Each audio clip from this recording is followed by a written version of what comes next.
Hello, everyone, and welcome. Today, we're diving deep into 5 really important current affairs topics. This analysis is tailored specifically for those of you preparing for UPSC, State PCS, RBI, SEBI, and other big regulatory exams. We're going to cover all the factual details you need to know from polity, environment, science and tech, history, and agriculture. So let's get started. So here's what's on the table today. We'll start with the Legal Services Authorities Act of 1987. Then we'll jump into the Minamata Convention on Mercury. After that, we've got a really exciting update from the Aditya L1 mission. We'll also look at the life and contributions of Chittaranjan Das. And finally, we'll break down a new study on soil organic carbon from iCure. Okay, let's kick things off with our first topic from Indian polity. That's the Legal Services Authorities Act of 1987. So why are we talking about this right now? Well, it's been over 30 years since this act was fully implemented, which makes its structure and all its provisions incredibly important for both your prelims and your mains papers. All right, let's lock in some key dates. These are super important. The act was actually passed by Parliament way back in 1987, but here's the crucial detail. It didn't come into force until much, much later. The date you have to remember is November 9th, 1995. Let me say that again. November 9th, 1995. And to mark this occasion, every year on November 9th, we observe National Legal Services Day. So what's the whole point of this act? Well, at its heart, it's about creating an official system for legal aid. The main goal is to set up these legal services authorities to provide free and competent legal help to the more vulnerable sections of our society. It's all about making sure that nobody is denied a chance at justice just because they can't afford it or face other disadvantages. So how does this actually work on the ground? Well, the act created a really clear 3-tiered structure.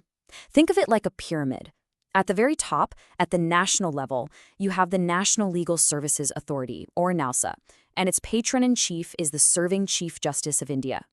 Then, at the state level, you have the State Legal Services Authority, or SLSA, which is headed by the Chief Justice of that state's High Court.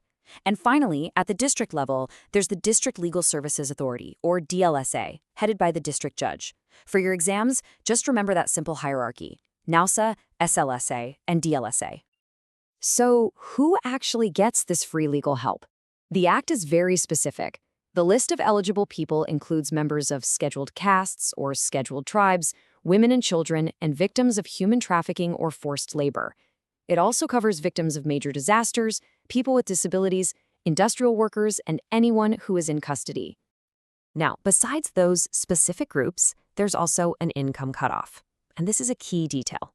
If your case is going before the Supreme Court of India, your annual income has to be less than 5 lakh rupees. That's 5 lakhs.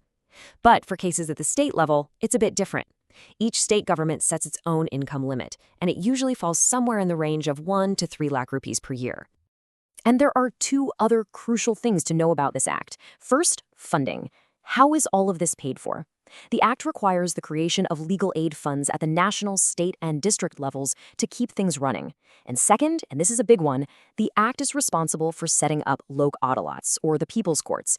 These are a huge part of India's Alternative Dispute Resolution, or ADR system, and their main job is to help people settle disputes peacefully.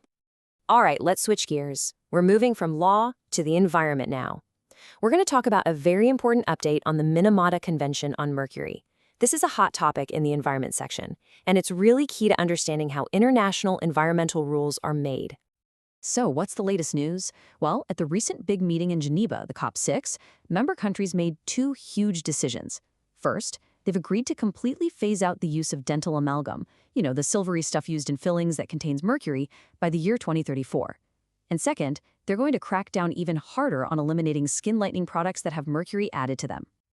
Let's do a quick science refresher on mercury itself, because this stuff pops up in general science questions all the time. Its chemical symbol is Hg, and its atomic number is 80.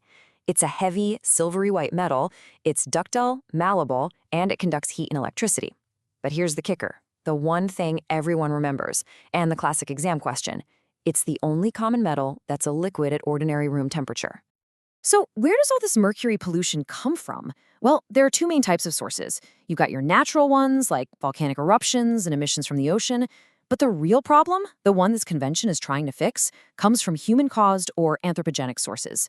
We're talking about things like small-scale gold mining, burning fossil fuels like coal, and major industrial processes like making metals and cement. Now, for the key facts about the convention itself. First off, it's a global treaty, and it is legally binding. It was adopted and signed back in 2013, and it officially came into force in 2017. As of now, it has 153 parties. And, this is extremely important to remember, India has ratified the convention. The whole thing is managed by the United Nations Environment Program, or UNEP. Next up, we have a major achievement from India's space program, a real feather in the cap for ISRO. We're talking about the Aditya L1 mission, which is India's very first solar observatory. And it has just produced a finding that's making news around the globe. So what's the big breakthrough? Get this. Using data from one of its main instruments, the Visible Emission Line Coronagraph, or VLC, our scientists have captured something that's never been seen before. It's the first visible light spectroscopic observation of a coronal mass ejection ever.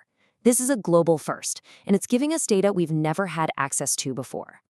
To really appreciate this, we need to know what a coronal mass ejection, or CME, actually is.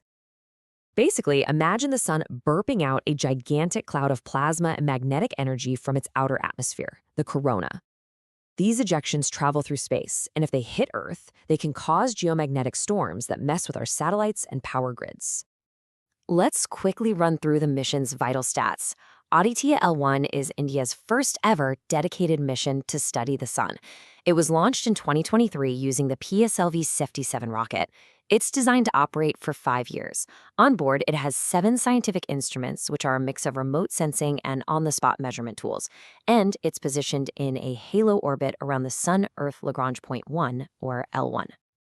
So what is this L1 point? It's about 1.5 million kilometers away from Earth. You can think of it as a gravitational sweet spot between the Sun and the Earth.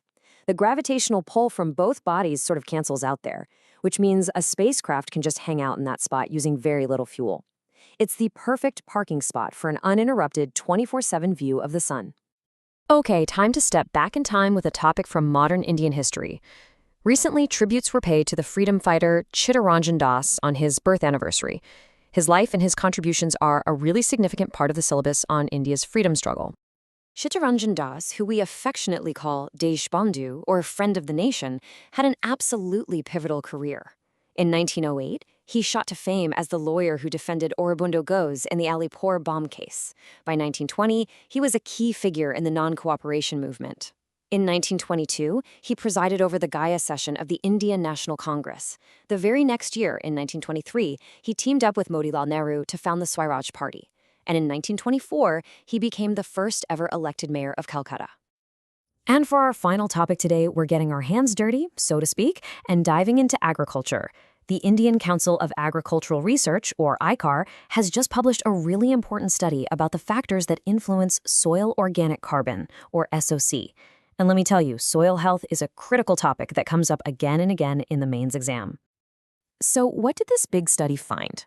Well, it identified a few key relationships. First, there's a negative link with temperature. Basically, the hotter it gets, the lower the carbon in the soil. Second, the imbalanced use of chemical fertilizers is also bad for soil carbon. Third, the types of crops you grow matter. They found that systems like rice pulse rotations are actually better for SOC levels.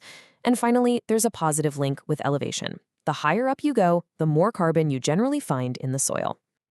Okay, so based on these findings, what does ICAR suggest we should do? They've laid out 3 main recommendations. Number 1, promote planting and always keep the soil covered with crops to add more organic matter. Number 2, they suggest creating a system of carbon credits to financially reward farmers for practices that trap carbon in the soil. And number 3, we need to actively encourage carbon sequestration by changing cropping patterns, especially in areas where soils are already low in carbon. So, as we wrap up, you can see how all these topics are connected. Legal frameworks, environmental treaties, scientific breakthroughs, lessons from history, and the basics of agriculture. They aren't separate things. For the civil services exam, the key is understanding these connections. So, think about it. How can you integrate these different insights to shape a more complete and effective approach to national development and governance? That's the big question to ponder. That concludes our analysis for today.